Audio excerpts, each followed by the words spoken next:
Welcome class. Today we're only going to cover 5.1.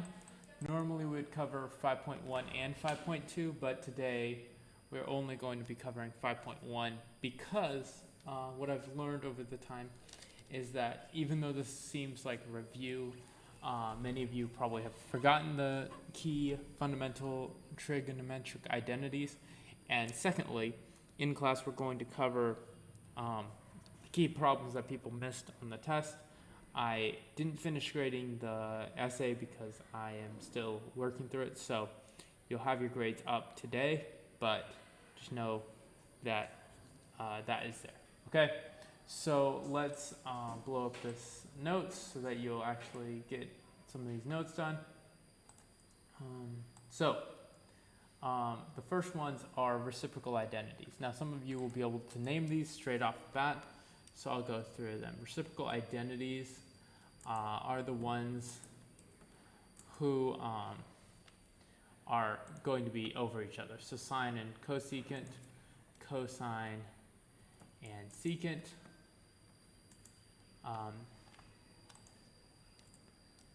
tangent and cotangent, cosecant and sine, and secant and cosine,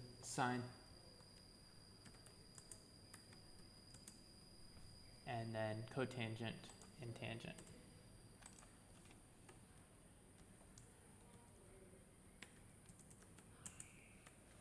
Now, why are we using u instead of x?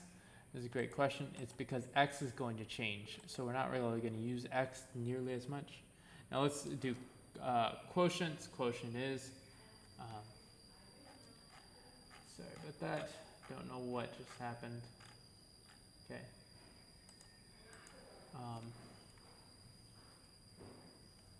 Hold on.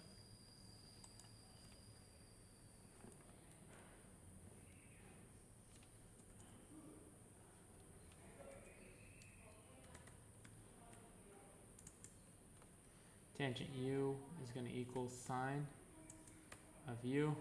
Don't know why it's happening. Cosine of u. One second. This is kind of crazy.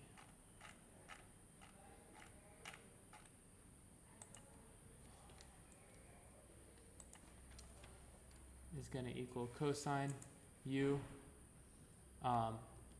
divided by sine u. Okay. Now, Pythagorean identities. There's three. You need to know all three of these. So first one is sine squared of u plus cosine squared u equals 1. And that's our first one. Our second one is going to be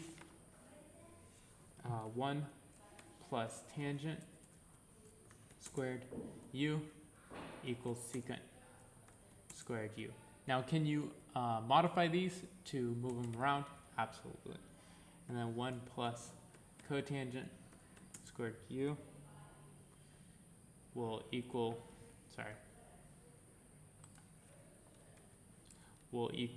cosecant squared u. Okay? So those are our three Pythagorean identities. Cofunction ones are pretty straightforward. So you do pi minus u. Sine of pi minus u is going to equal cosine of u. Okay. Cosine of pi minus 2 is going to equal sine of u. Okay. Tangent of pi minus 2 is going to equal cotangent of u. Cotangent of pi minus 2 is going to equal tangent u. Secant of pi minus 2 is going to just equal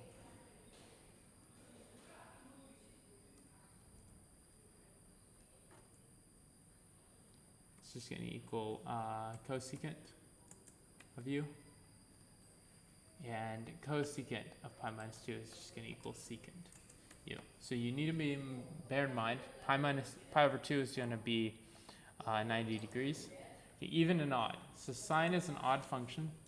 So sine of negative u is going to equal negative sine of u. And cosine is even function, so cosine of negative u is going to equal cosine of u. Tangent of negative u, so tangent is an odd function, so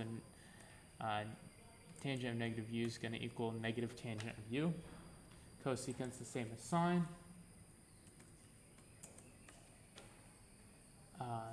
Secant is the same as cosine, so secant of u. And finally, cotangent is the same as tangent, so negative cotangent of u. Okay, these are all our identities, and in class we're going to go over some problems with them, but let's do some of these. Okay, who use the values secant u equals negative 3 over 2, tangent u is greater than 0 to find all 6 trig functions. Okay, so secant u equals negative 3 over 2, and tangent is greater than 0. Sorry, tangent u is greater than 0. So first thing we need to know is what u is going to be in quadrant 3. Okay, because u is tangent's positive and secant's negative.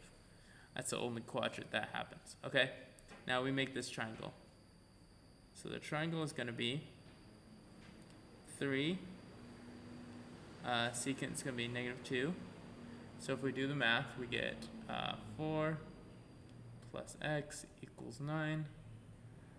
So this would be square root of 5. Negative square root of 5. Okay? So 6 trig functions. Let's do sine of u is going to equal negative root 5 over 3. Cosine u, my apologies, is going to equal negative 2 over 3.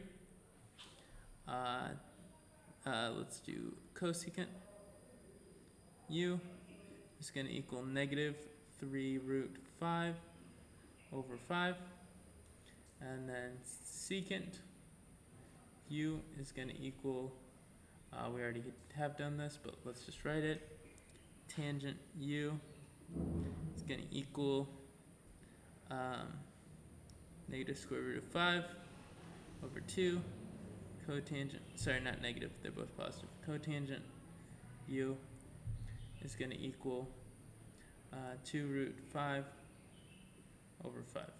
And that's going to be our answers. Okay, for that question.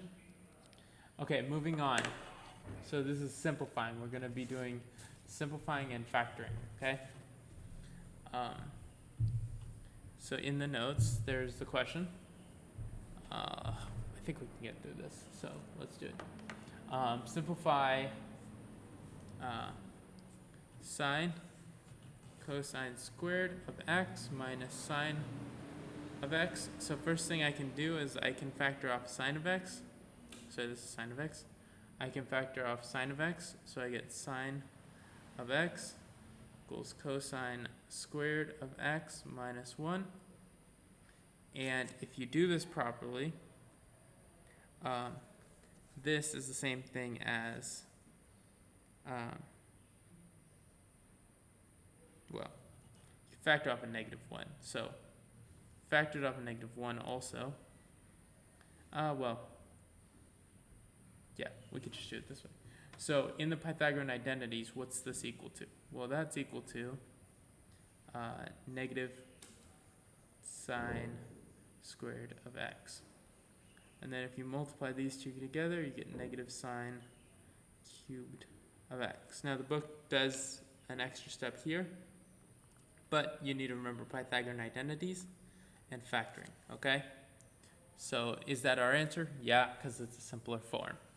Okay, as one function rather than 2 different types. Okay, factoring this, secant squared theta. So we have to treat this squared as if it secant theta as its own function. So what we will get is this is secant.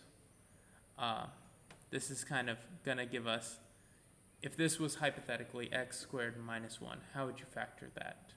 You'd do x plus 1, x minus 1. Well, what's squared here? What's squared is secant theta. So secant theta plus 1, secant theta minus 1. So you treat it the same way, okay? Okay, that's how we factor that. And then 4 tan squared theta plus tangent theta minus 3. Again, same thing if this was 4x squared plus x minus 3. How would you solve that? Well, in this case, you would get 4 tan theta minus 3 tan theta plus 1. Okay? That's how we're going to do that one. Okay, and then moving on.